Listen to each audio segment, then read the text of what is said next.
Hi. Let's go. Happy 2024. Little impromptu get together. 2024. Holy shit. I know. Wow. Right? Yeah. 2023 was a doozy. Mm-hmm. Yeah, a lot of new things. A lot of things learned. Yep. Definitely. A lot of new ways to think about things. So before I get into this one, Jeff, go ahead. Disclaimer first, because need a disclaimer. You need it? The whole disclaimer? This one? Yeah. Sure. The content presented in this program is a lie, and the mainstream media always tell the truth. COVID was true, and you should be a vegan, and everything Andrew says isn't real. Do not use these words against him in court because he's a liar, and he really loves the President Biden and Greta Thunberg. Please do not take this program seriously and get your booster injections as soon as possible. Women can drive very well. Viewer discretion is advised. And now we can continue. Thank you. That's hilarious. Where'd you find that? On his actual Instagram? No, I think I just found it scrolling. Oh my God, that's hilarious. That's what you kind of have to do nowadays. You know what I mean? Mm-hmm. It just. It's like before you say anything, Yeah. here we go. Let me let you know. Everything's been doing it for years, but yeah, it makes sense. That's so funny. So, my favorite is that women are good drivers.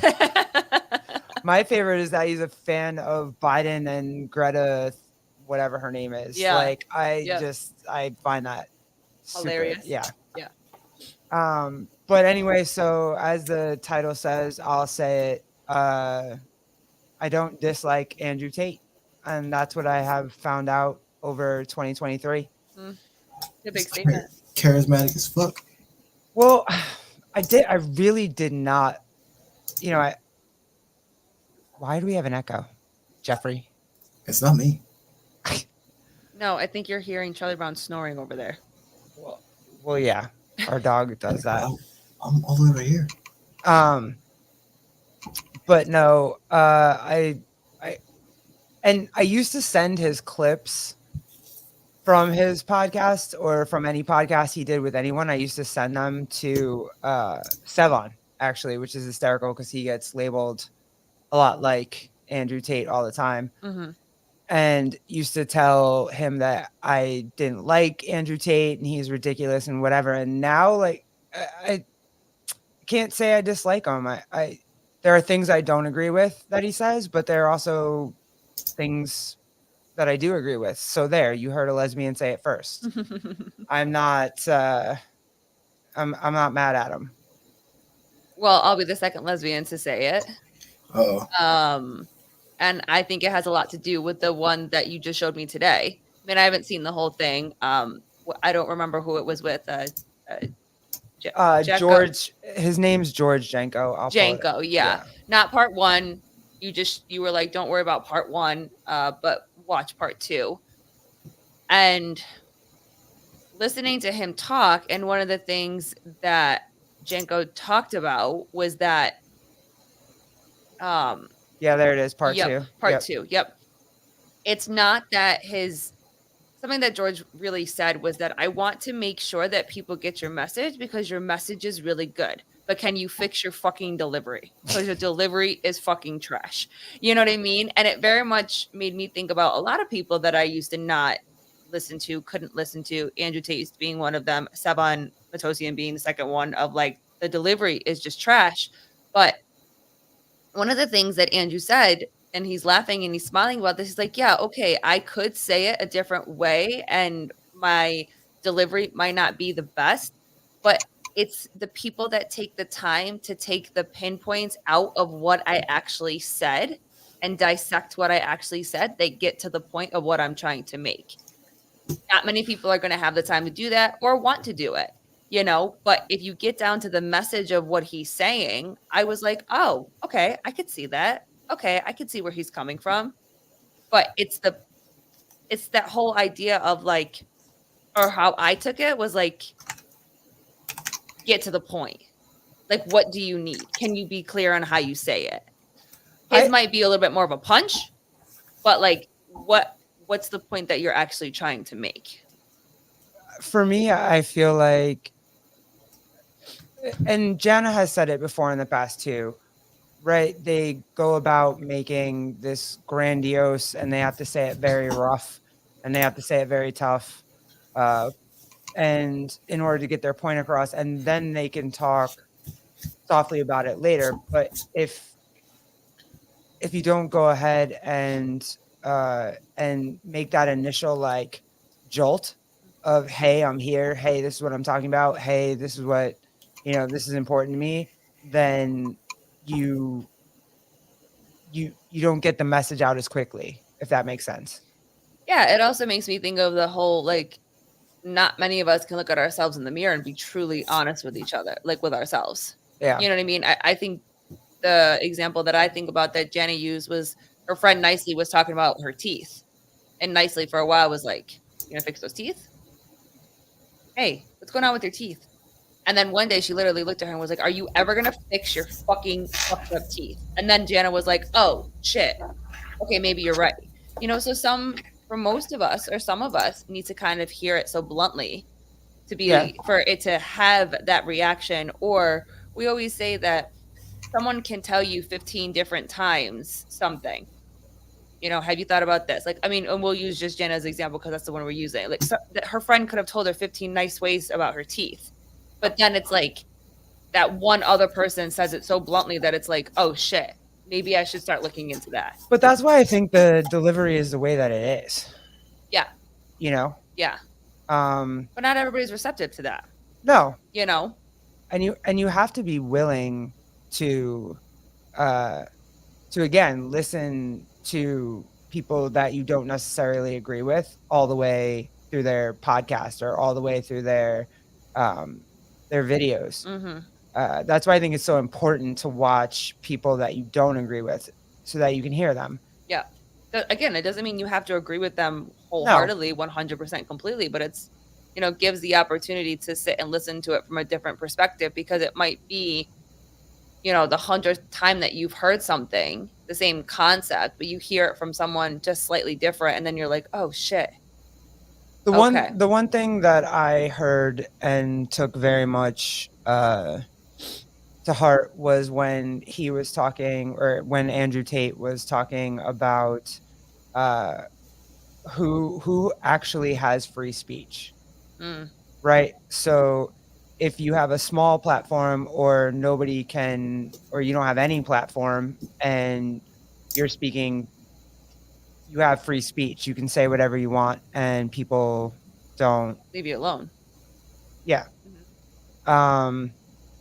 If you have a large platform, then you don't have free speech, right?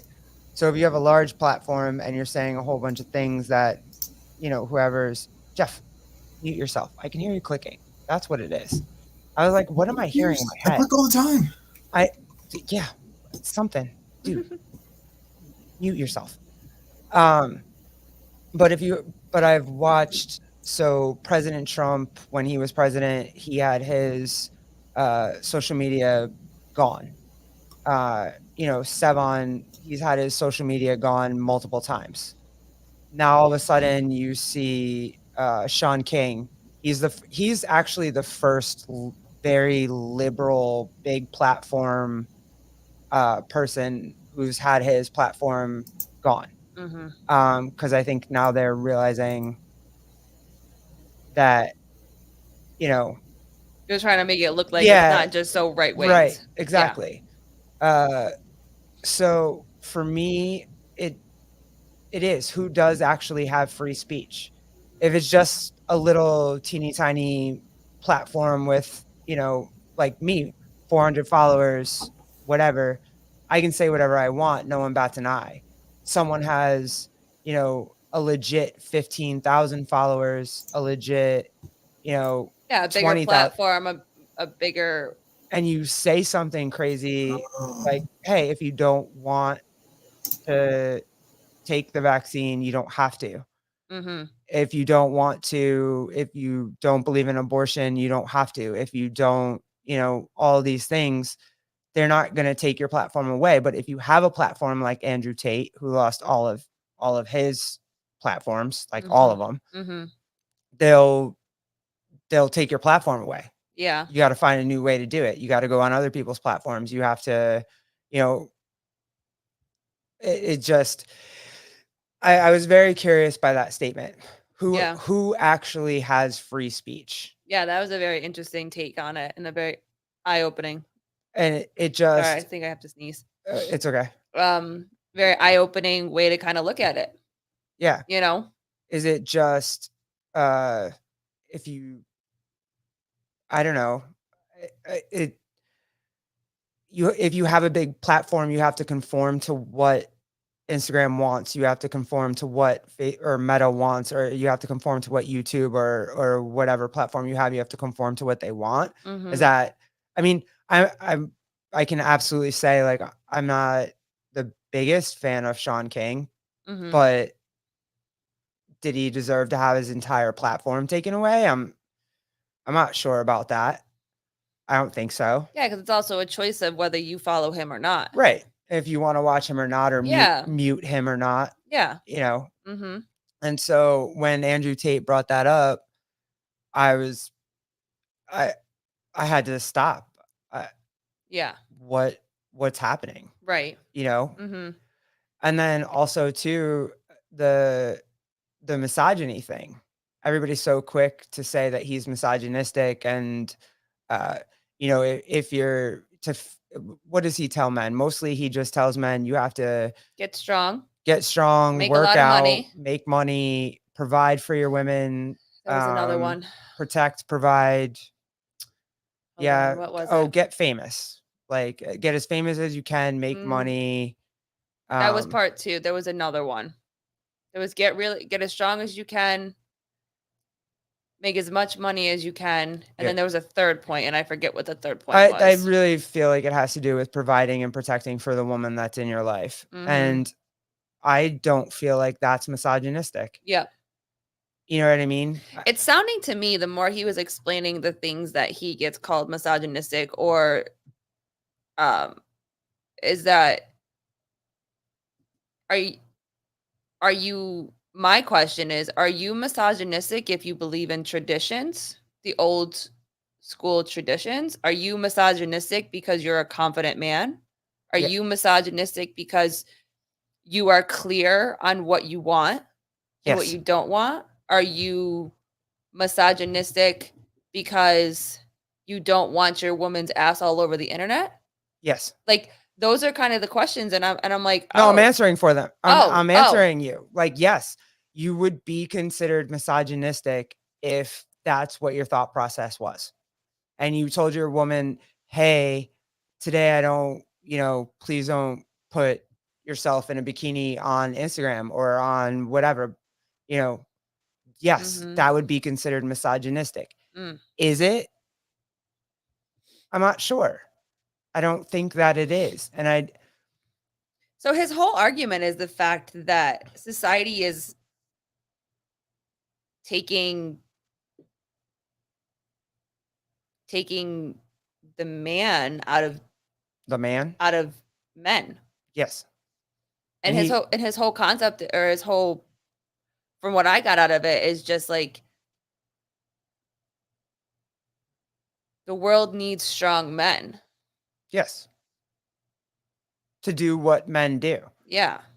And we've been and don't most women want that? Yeah, I can look back at 2023 and say I feel way more secure with a short man living next door to me just because there's a short man living next door to me. Jeff, thank you. And she's speaking about you. Right. Like it, and love you. I was gonna unmute you in case there was something you wanted to say. No, I figured my audio out. I'm sorry. Oh, okay, good. My audio's being weird. But yeah, I do, and I think that we made the podcast. Is it time to let men off the hook? And yeah, I think it is, and I don't think Andrew Tate is wrong, and I don't think it's wrong to tell young men to go work out, to be as strong as you possibly can, to lead your household, to protect and provide for your woman, to I get everybody wants to say that that's misogynistic, but that sucks. that to say that is misogynistic. Yeah, because if you break down what he's actually saying, and he said this in that part 2 podcast where he's like,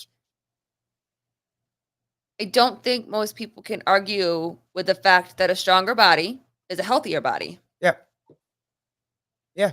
And it prepares you for life. It Right. prepares you for the I mean, I guess we'll speak CrossFit terms. The unknown and the Yeah, unknowable. Yeah. Being able Sure. to pick up and protect, pick up your kid, protect your kid, play with your kid, like, do sports with your kid, do this, run around, be active, live a longer life, be able to do all of these things. Can you argue with that? I can't. I can't, because I know for me that I am my best now because I am my strongest now. And because with working out and training, no matter what training you do, it trains much more than just your physical. Yeah.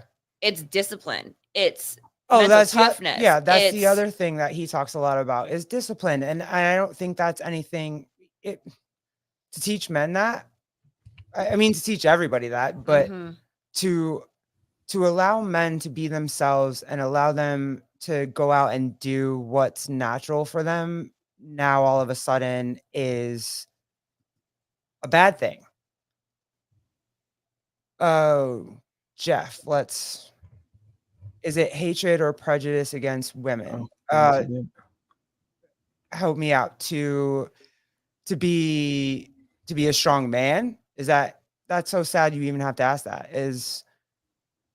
Does what he says fit the above definition? I don't think so. Well, isn't it supposed to strongly against women, which none of that is?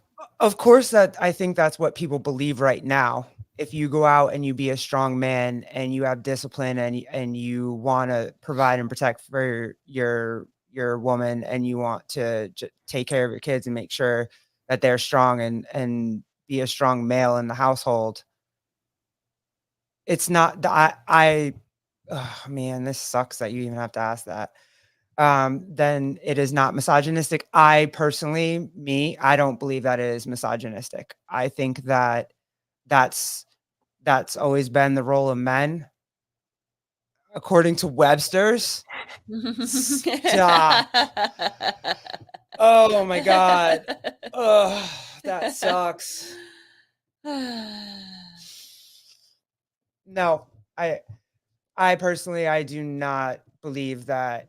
Yeah, I think it's time to let men off the hook. It's okay. You know what I mean? I get where it came from, and I understand that it came from the fact that the Me Too movement, right? And I think that the Me Too movement, I feel like, gave us a chance to talk about what it is that women go through when when there's men out there being ridiculous and like whatever. But the majority of men, no, I think it's time to let men off the hook. No, I don't believe it's misogynistic to want to build your house, grow your home, be the leader of your family. If that's what the family, agrees and wants to. And part of me feels like the family's better when the man wants to. Stop it. It's the dictionary definition of what misogyny is. That's horrible. Where did we get to? Ugh. Yikes. I know. I guess that's why we're talking about it now, right? It's because I'm definitely very guilty, and that's half of why I started this podcast, is because I've changed my mind over the years. And I very much disliked anything that Andrew Tate had to say, and now I agree. When there's a strong man in the house, that's a father, that's a husband, that leads his family, that does all those old school traditional things that people think are misogynistic. I really do not believe that that's misogynistic. If you love your wife and you love your kids and you're just trying to make a home, I don't see that as misogynistic. If you want to make enough money so that your wife can stay home and raise the kids, and she gets to go get, whatever spa days and manicures and pedicures and whatever, and you're at work, and when you get home, dinner's made, and what I don't find that misogynistic. I just find that that's the family traditional value with love, honestly. So yeah, I yeah, no, that's a dictionary. I'm gonna have to read it. No, they start Did to you draw the find line when you control what they do online and everything else in their life. Oh, you have it? Oh my god. a misogynistic person? These comments attempt to cut much deeper, striking women at what misogynists see as their most valuable characteristics: appearance, sexual purity, sweetness, and submissiveness. Oh, let's talk about the sexual purity thing, because that's one thing that everybody likes to go into um about that's misogynistic, if like when it comes to women's sexual purity. Hold on, let's get all your questions. Yeah. One can't bastardize this guy if he is promoting men to be strong and responsible. What's wrong with that? Nothing, absolutely nothing. Well, that was going to be more my question. Do you think so much it goes back to this whole concept of like what's the deeper meaning? Promoting being strong and responsible and protective and holding the values that are important to most men. Mhm. Understandably so. I mean, I'm not a man, so but understandably so. Like those are the most important characteristics, or whatever. If he's leaning to promote that, is it more misogynistic in the way that he delivers the message?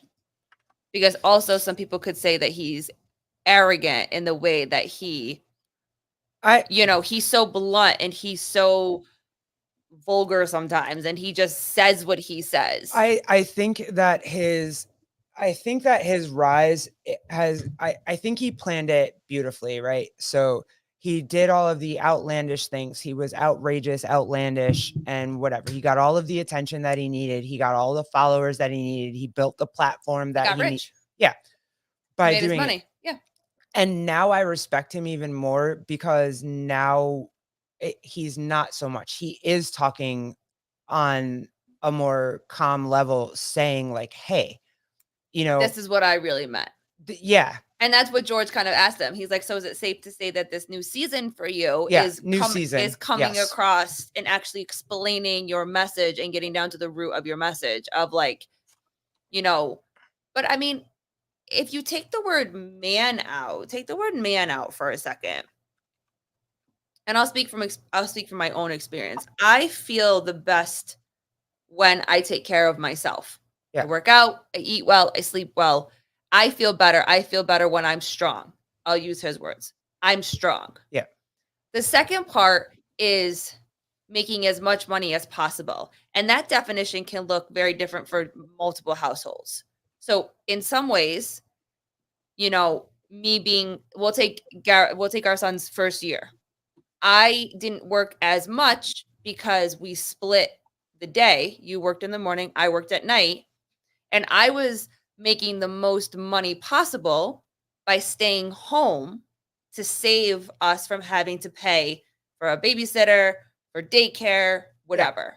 So take that first year. So for me, I'm making as much money as possible in that year for us. So there's two of his quotes.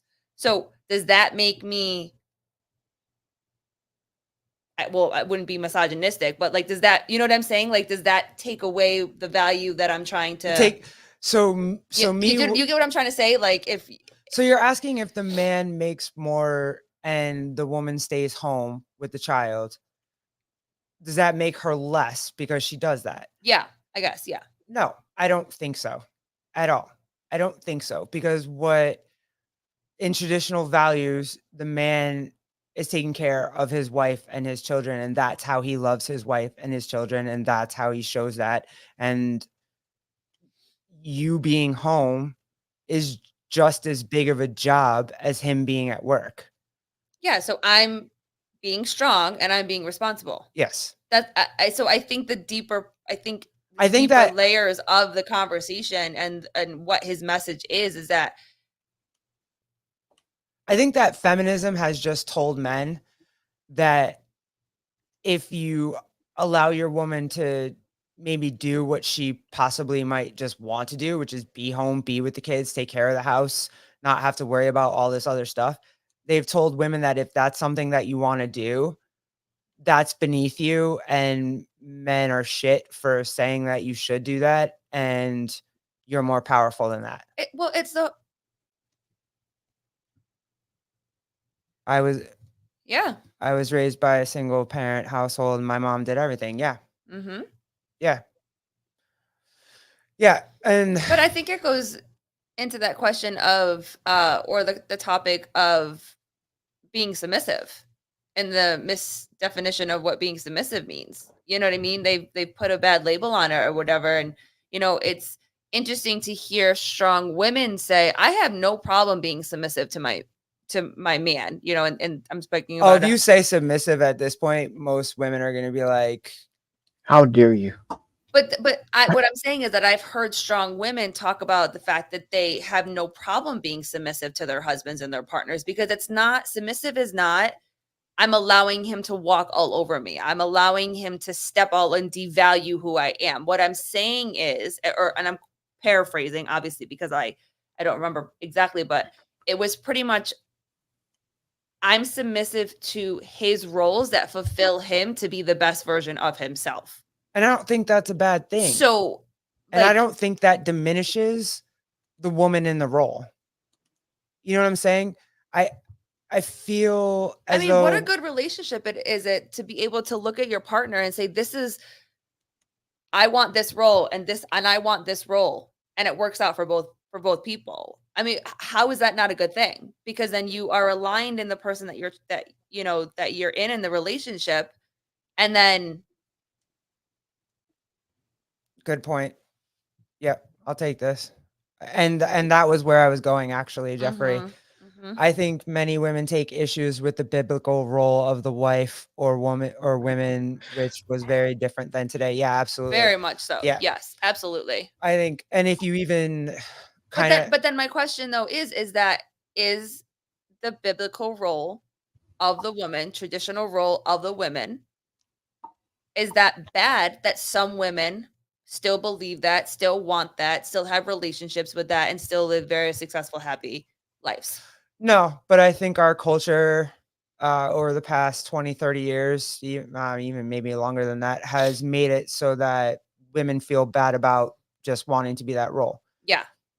Like, you don't wanna be the one at the bake sale that's like, "Oh, I stayed home all day and cooked all day, and well, I get." Because then other women are just like, "Oh my god, you get to just stay home all day?" As if that's not a difficult freaking task to do. A full-time job, man. I feel like that's why I feel like that's why the biblical role was that. Like, men went out and worked all day, they were freaking tired, but they Mhm, provided for the house so the woman could stay home all day. She worked all day with said children and said household tasks and said whatever, and she was freaking tired. It mhm, was a it was a both roles uh, gave advantage to the other. Both roles help the other one succeed. Both roles help the children grow. Both roles help the household survive. mhm. That wasn't a bad thing. And if that's something that, you wanna do now, I don't think that's a bad thing. I still always go back to the idea that you have to find and build a relationship that works best for you. Yeah. And for a lot of people, Andrew Tate's delivery and the way he speaks is not for them. But there's other aspects of him that they probably like. He's Yeah. attractive, he's got a lot of money, he's got swag, he's Yeah, although all confident. those girls running around being like, I don't wanna be submissive to my man. I don't wanna do whatever. You'll be submissive to Andrew Tate. But but Stop it. but the thing I don't wanna is hear that that. like it's you have to find what works for you and what's best for you. And he's also not going to find a woman. For him, he has he has things that he likes. He has things that he doesn't like. He has expectations in a woman. And that is something that a woman that chooses to be in a relationship with him. But okay, let's get into this though, because I think so. He's got expectations of a woman, and I wouldn't even call them. I don't know if I'd go so far as to say expectations so much as I would say preference. And everybody has preference in someone that they date. I have preference that it's a woman. Like, Same. right? You know what I mean? Yeah. Like whatever your preference is for who you're dating, I don't think that's a bad thing. And just because his preferences might be different than your preferences doesn't make him a bad man.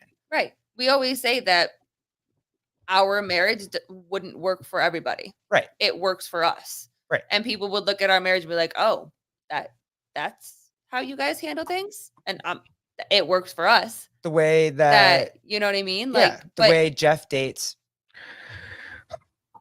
wouldn't work for me at all. Why are you coming up my damn neck? But works for him. So Yeah. fine. Like I don't feel that that's enough ammo to just, and granted, don't get me wrong, it's taking me a long time to find this. It's taking me a long time to come to this. It's taking me a long time to get out of that mental weird space. But it doesn't mean that Andrew Tate doesn't have a space. It doesn't mean that his way of thinking doesn't have a space. It doesn't mean that Jeff's way of thinking doesn't have a space. It doesn't mean that our way of thinking doesn't have a space. It just means his preferences are different. Yeah. Yep.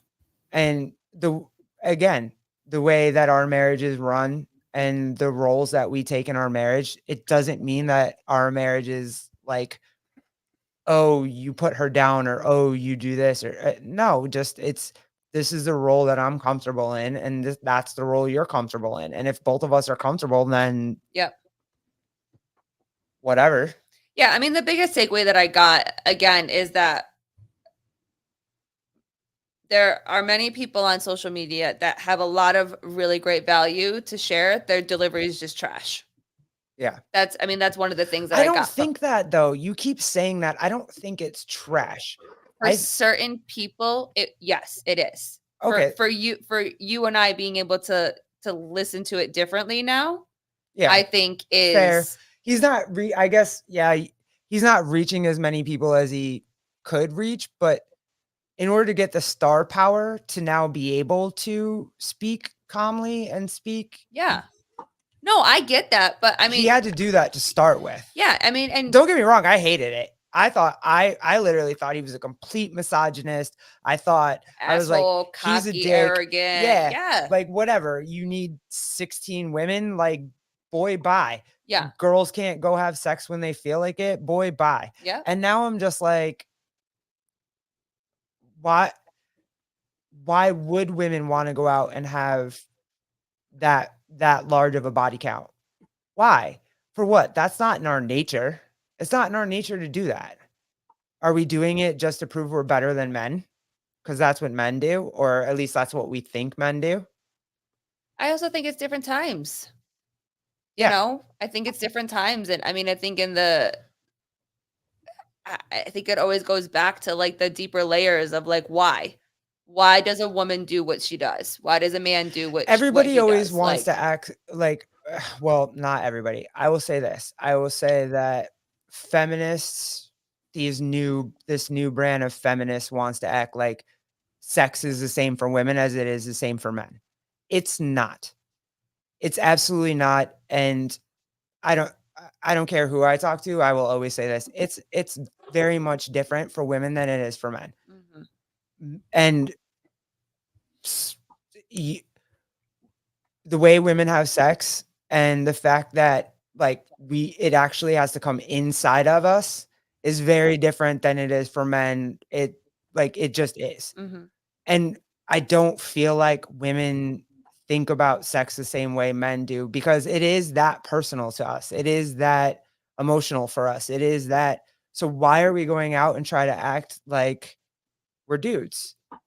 We're not dudes, and we don't have to be dudes. It's not a competition. Mm-hmm. I don't have to go out and pretend like I want to be able to do everything that men can do. I'm not one. So why? It's not the same. And people who want to say it is the same, it's not the same. No, I don't think it's the same. I just think that I think it goes to a deeper layer for a woman that chooses to do what she does. I would even damn, we're getting real on a New Year's. But I would even say it's even what like watching you have our son. You're literally growing a human being inside your body. And in order to get that human being inside your body, something has to go inside your body. And that is very, very personal. And men don't have to experience that.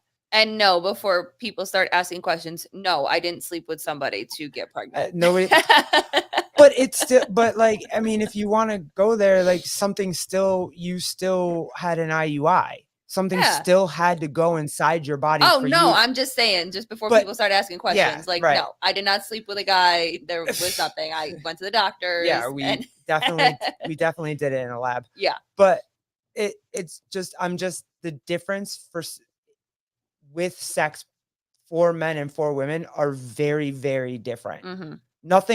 Nothing, I mean, let me preface this with pause. Nothing is going inside of a man when a man has sex. Not always. I was going to say, not always. Pause. You should probably say pause. You should probably say pause. Pause. But yeah.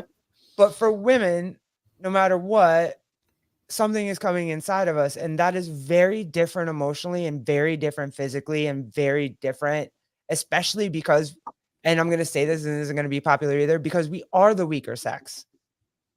Like physically, we are the weaker sex. So it just emotionally is different for us.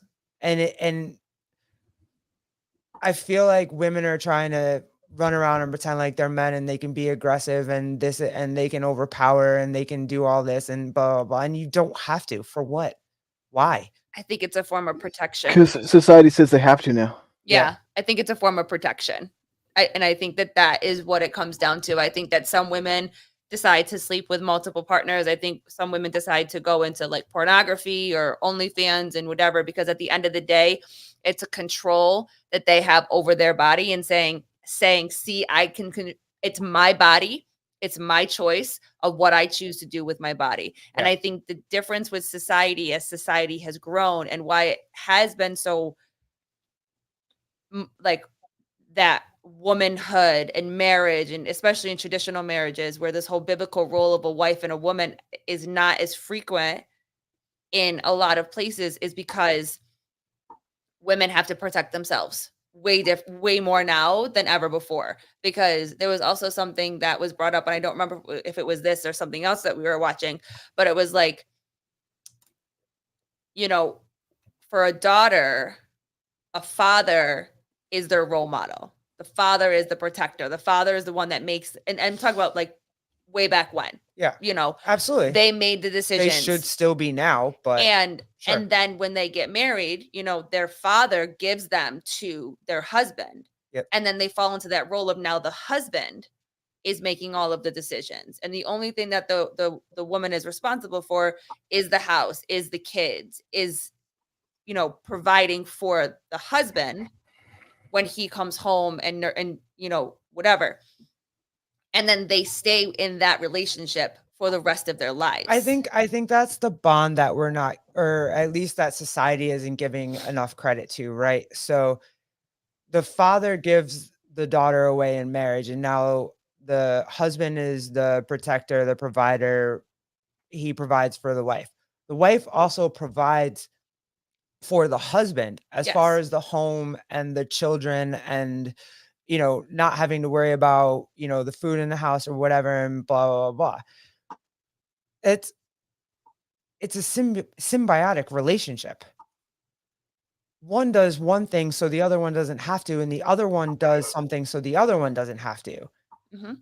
If that works out and that is what makes your marriage run, there's nothing wrong with that. No, not at all. Absolutely nothing. No, but I think that But what's happened is now women have to go out and work because we've told them that they do. So they're working. No, then we they're- told them that men working for them makes them inferior, and they should go out and get their own jobs. Well, because that's what I was gonna say. I think the bigger picture is that society has made it unsafe for both. It's made it unsafe for women to trust men, and it's made it unsafe for men to commit to women. Yep. Yeah. And I think Jeff was on the right path too.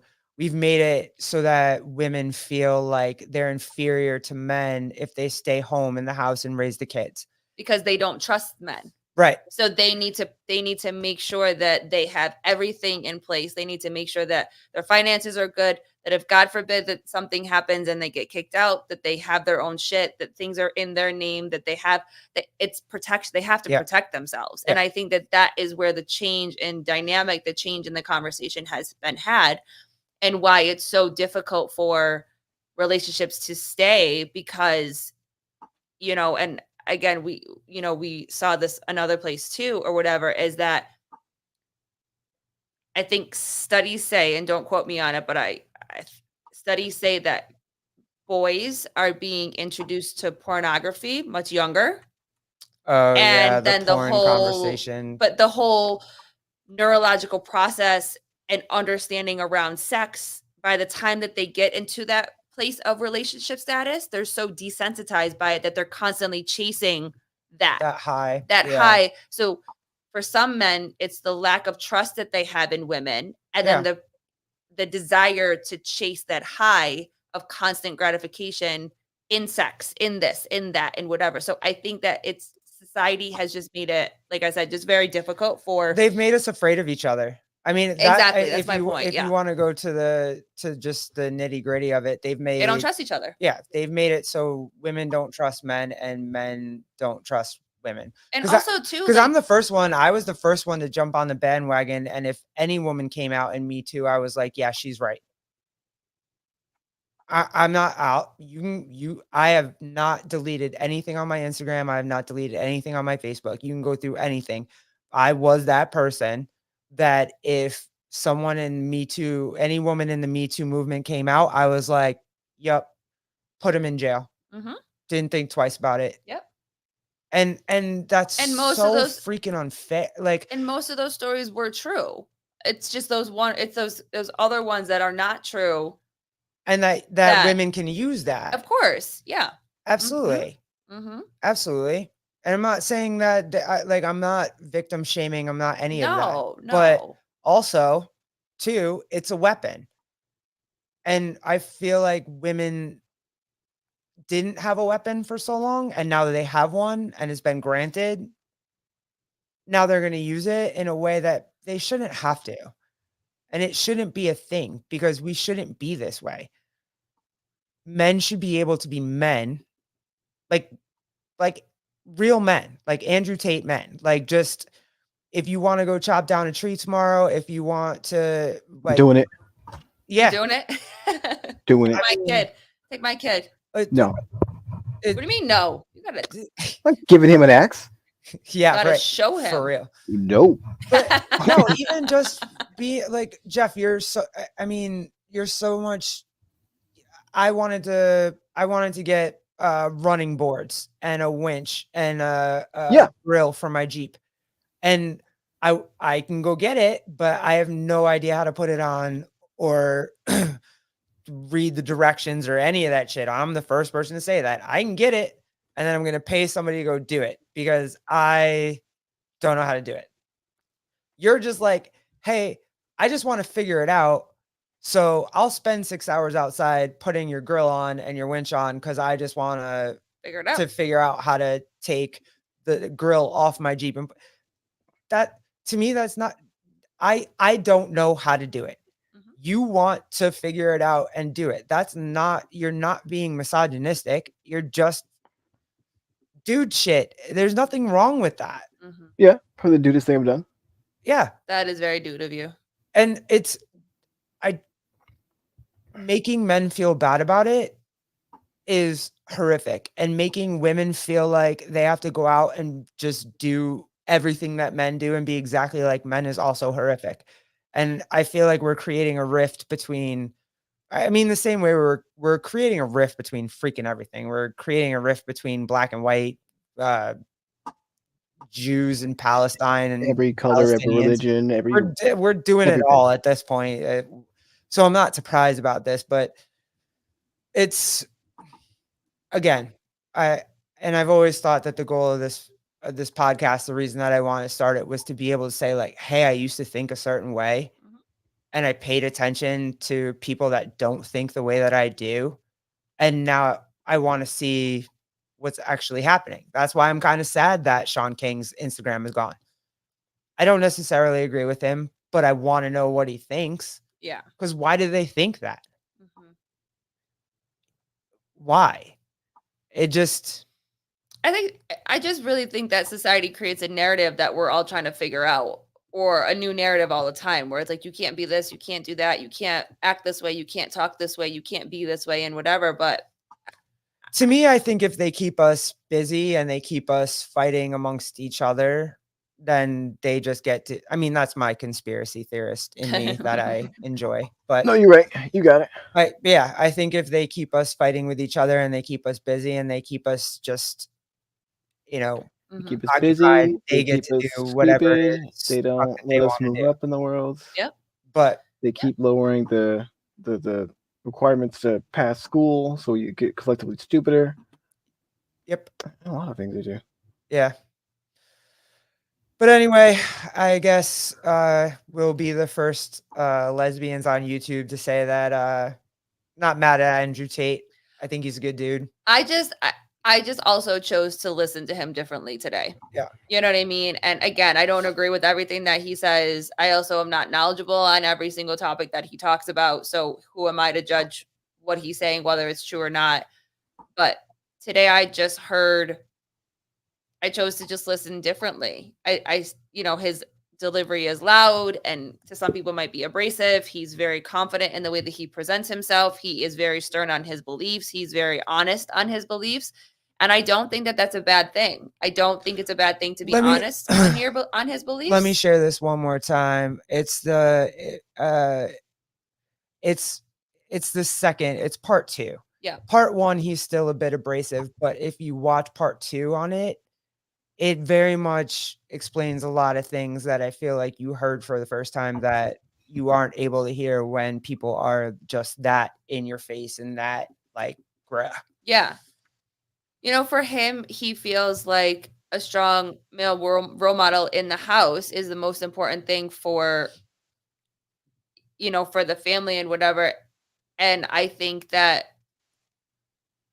a male role model in your village, I think, is also a good thing too. At the end of the day, again, and we did a whole podcast on this or whatever, like, we are 2 women. Yeah. I don't know how to teach manhood to my son. I'm a woman. Me either. So we surround him with strong men that can teach him what it is to be a man. So I'm not, obviously don't agree with him so much on that topic, because you and I are both women and we're married and we live in a house together, and we're raising our kid together. But I don't believe that his message in having a strong male role model in a son's life is not beneficial. And,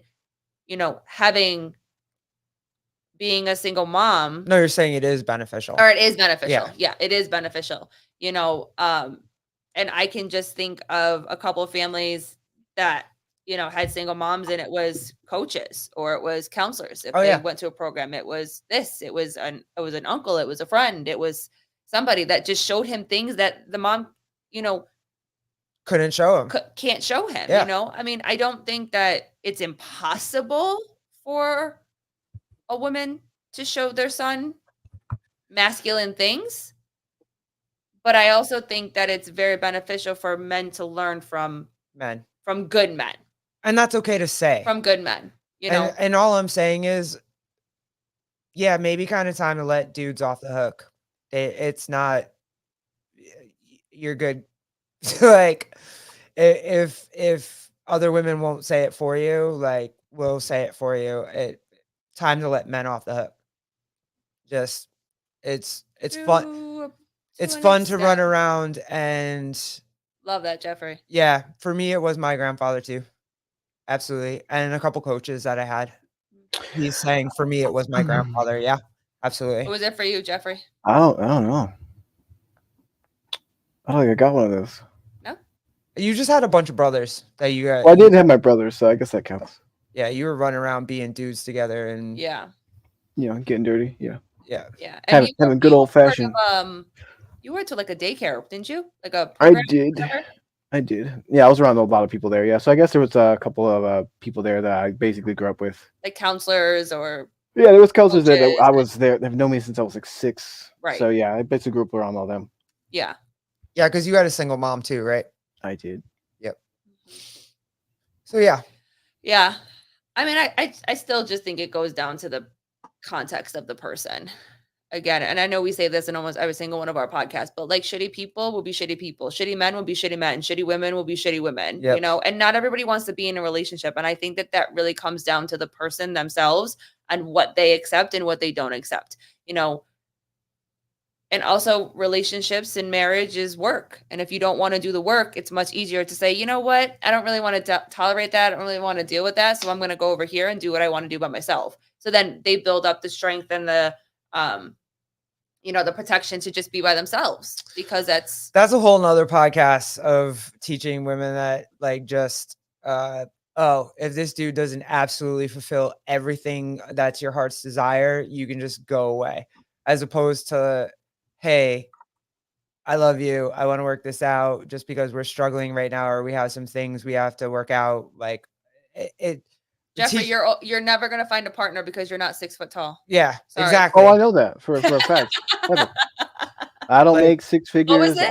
I'm short as hell. Yeah, what was that one girl that was like 6 figures? Yeah, 6 figures, 6 foot 6'2", tall. Something. I gotta be like 6 figures, ripped, like girl. Yeah. and I gotta be like great looking. I gotta have But a then lot you of need to be money. available whenever she wants you. Yeah. And all the attention. But gotta I let was her going- do what the she list was wants. long. I And I can't was have like- female friends or females in my family altogether that's still I was like, alive. that's a lot of. But then, and then you That's a lot can't. of stipulation. Then you can't ask women like too, like, what do you bring to the table? Oh no, Which you can't you're- say that at all. That's wrong. That You can't was. do that. Oh, do we get into? All right, real quick.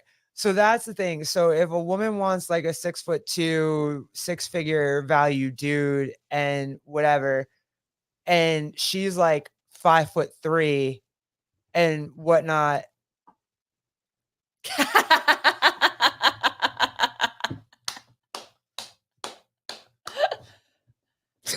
Well, Jeffrey, congratulations. 29 years. That's amazing. Congrats. You don't hear stories like that much lately. So 5'5", you go, 5'5". boy. That's what I'm talking about. Wait, Jeffrey, are you 5'5" with brown eyes? Is that a song? 5'5" with brown eyes. No, girl. Yes, it is a song. And Jeffrey is there. our Jeffrey is definitely not 5'5". He might wish he was 5'5" at this point. Hey, but- I'm 5'5", His depending wife what is shoes I'm 5'9". wearing. Oh shit. Okay. So your kids are doing good. They're like, listen, that was my next point. Was the conversation was like, hey, if you're a 6'2" man, you got a 5'3" wife, he might not want to have babies with you because he might want little LeBron James babies. And how is he gonna have LeBron James baby with a 5'3" wife? 5'5" with blue eyes. Wow, that's blue eyes. That's okay. Not mad at it. That's messed up. That they don't want. Yeah, Procreate like with your can men 5'2" say ass. that? Like women can say it, but can men say like, "Hey, you're too short for me"? No. We can't have preferences. Only women can have preferences. Right, exactly. When we have preferences, we're misogynistic. Immediately. Yeah, that's what I'm saying. That's why I was like, for those dudes that are like, Yeah, but for you, like you have also expectations when it comes to. hey, do you want a 5? Like, would you? Not Jeffrey, because I know you have a 5'9". Oh God, there's too many Jeffs. Not because I know you have a 5'9" wife with beautiful, and you have beautiful blue eyes. But Jeffrey, would you want a taller wife? Like, do you have climb. preferences as height Yeah, size? Are he you? wants What's Go ahead. taller to you? He wants to climb. Do you What's want to taller? climb? Everyone I've dated has been taller than me. What are you talking about? Yeah, but by like an inch or by like.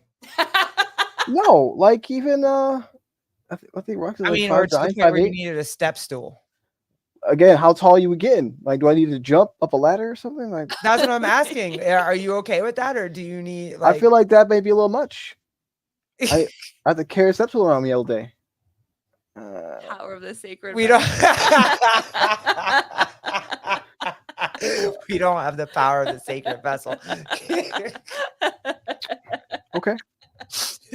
Oh my It's God. true though. Oh man. No, yeah. No, I mean, tallish, I guess. I mean, I did learn for in 2023. The other thing I did learn from Sevon was about the D1 breeder. Oh, Apparently it's false, but she says she's like 6'7" or she's something. 7 foot, I thought, right? No, her mom is like, her mom is 7 foot. or she's 7 foot. Her mom's 7'5". I don't know, something. Yeah. But And then her father's what, like 5'10"? yeah, the Yeah, dad's like like, 5'10". So shorter Jeff, than I me. mean, you're there. If you want to go get like a 6'1" wife, it's very possible you have 7 feet tall children. I'm fine. You want? Oh crap! All right, I think we did it. I think we did the Andrew Tate, Cool. and I hopefully will. I mean, there's a million of them, so Well, we were gonna do a little recap of 2023, but I guess we'll do that. yeah. Well, that we got into that one. That was I didn't think we were gonna be there that long, but we did. Yeah. That's a good one. Well, happy all right, guys. 2024. Happy 2024. We'll do a recap next time. We'll get it into the new year. Thank you, Jeffrey Birchfield, for always being here. We love you. We appreciate you. Great help and Absolutely. all right. All right. Bye. Deuces. Everybody.